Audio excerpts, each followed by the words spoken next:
Okay, so in that case, it seems like you had a lot of ups and downs, but it's come together. It's coming, and it's still so much room for improvement, right? There's so much more that can be done.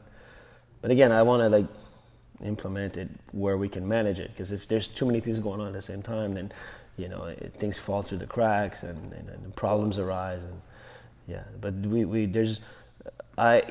putting it into like the belt system, BJJ belt system, I'm only a purple belt at this, man. I was only a blue belt like 2 years ago, and now I'm like, okay, I've improved to a purple belt, but there's so much more. Like, I am definitely not a black belt at this like martial arts business thing. What would you consider black belt in the business?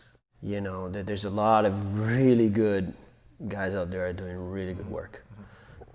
Some of them are like, I look at them as mentors kind of way. It's like, man, look at this guy and how is he successful. And I think it's important to do that. Like, you look at your peers, see which ones of them are successful, why are they being successful, and you kind of like try and take a page from their book kind of thing. And there's so many good people out there worldwide doing fantastic business, right? That are making their schools and their affiliations and their teams super successful. And you just try to take pages from their book and see if it works for you, or twist it up a little bit to add your flavor to it.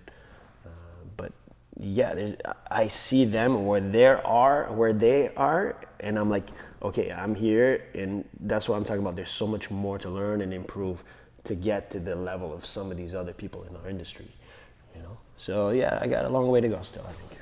As someone who's attended a lot of martial arts gyms since childhood, I have a small concern about I guess what you described there, and I want your take on this. Yeah. I've noticed that as the schools get bigger, or as they franchise, or whether it be just like scaling upwards in general, I guess the term McDojification of a gym. Yeah, I have a love-hate relationship, like thought process with that McDojo thing. What do you consider a McDojo? How did you define the word? Like, how do you see a McDojo? So from a personal standpoint, the reason I got into this was because I really wanted to learn how to defend myself, and there's some childhood trauma. We don't have to get onto that, but yeah, like most of us. No, dude, trust me, I'm not gonna lie.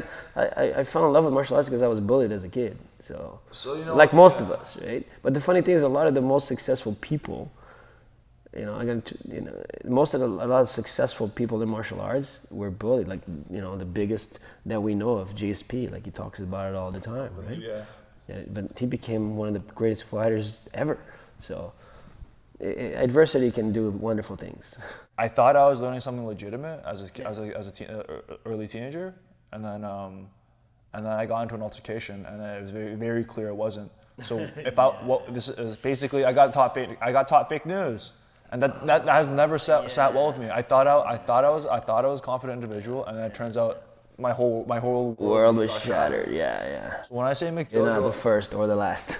I don't think that they're bad people, but it's more like you can't be. They're delusional. This is dangerous. Yeah. I could have gotten really hurt. Okay, I'll define McDojo in two things, right?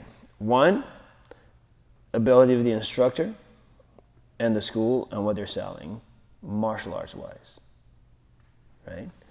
And then there's the business side, where everybody automatically assumes when the martial arts academy is doing really, really well and has a lot of students, that they're in McDojo. Yeah. Right? Because they're selling out. And there's truths to both. But what people have to understand, you gotta stop pigeonholing everybody into, these kind of things. There are plenty of extremely successful martial arts schools, doesn't matter what martial art, that are successful business-wise, and they have high skill, right? They're high ability, good coaching, good results, good fighters, so on and so on. And then there are high, successful, lots of students, academies making lots of money, that are belt factories, right? regardless of what I want people to is like put aside the money aspect of it, as far as like if they're successful business wise or not. That's irrelevant in my mind. You know, it really comes down to the skill set of the instructor, the skill set of the students, and what they're selling. You know, and some are blatantly obvious they're McDojos, and some are, you know, there's plenty of non-successful schools out there that, you know, the professor or the instructor is doing it for the passion and the love, and their students are phenomenal, right? But they're broke. They're not, you know, they don't have World-class athlete, world-class Yeah. competitor, but it's like Yeah. the business side isn't there. But Yeah. but it doesn't really matter either way because it's a labor of love, right?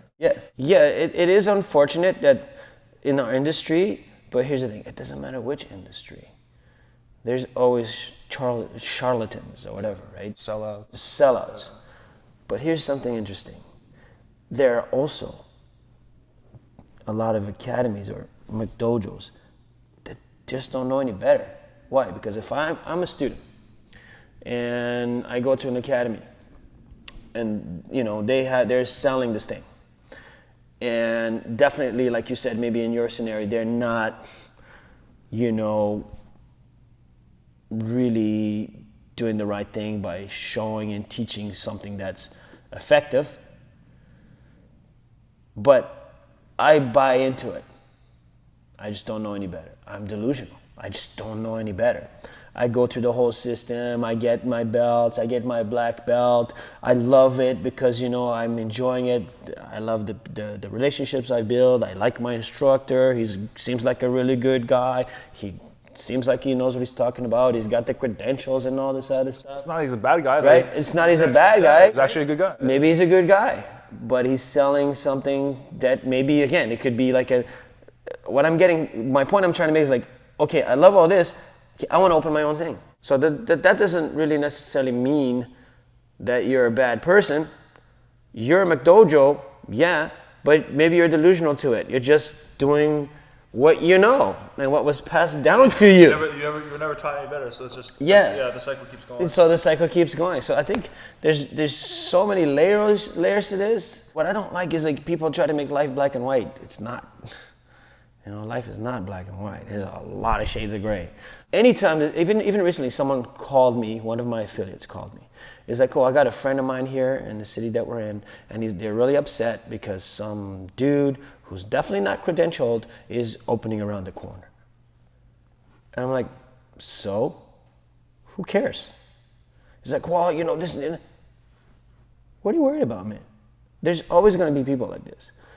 And if you give them attention, they're gonna be have some, you know, they're gonna be in the scene, they're gonna be there. But if you completely ignore them, they'll eventually go back to the hole they came out of. You know, they'll crawl back into the hole they came out of, right? I learned this over the years. I used to get excited, man. I used to get mad. You know, back in the day, oh yeah, dojo storm. You know, let's go. You know, let's invade this guy and beat him up, right? But then, you know, you mature and you learn that it's just a waste of time and energy. Just, you know, what I keep saying is like, dude, you know, to my guy, to my friend, I said, listen, focus on your academy, focus on your students, focus on the quality of what you are providing. Don't worry about what others are doing. You know, people know, people will realize. And I said, eventually what happens, like, okay, they'll go to his school, they're gonna go to tournaments, they're gonna get beat up. They're going to realize that he's not at that level, and they're going to go join real schools anyway. The only tragedy is when, you know, they go to these academies of guys that are not credentialed, and they realize that maybe they were, you know, what's the word I'm looking for? Cheated in a way, right? And then they quit jiu-jitsu, period. That's when I get vexed. Yeah. Because it's not jiu-jitsu's fault, you know? It's not the art's fault. It's always an individual. We all know how amazing jiu-jitsu is. You know what I mean? So you can't attack jiu-jitsu overall. It's always an individual problem. You know? It's always an individual problem. And most problems are egocentric, right? So some people's egos, they're delusional about who they are and where they're at, and sometimes they don't even know any better. They just believe they are who they say they are, right? I don't worry about those things anymore. I focus 100%, on. That doesn't mean I keep an eye on the community, but most of my concentration is always in here. My students, my staff, my team, my affiliates.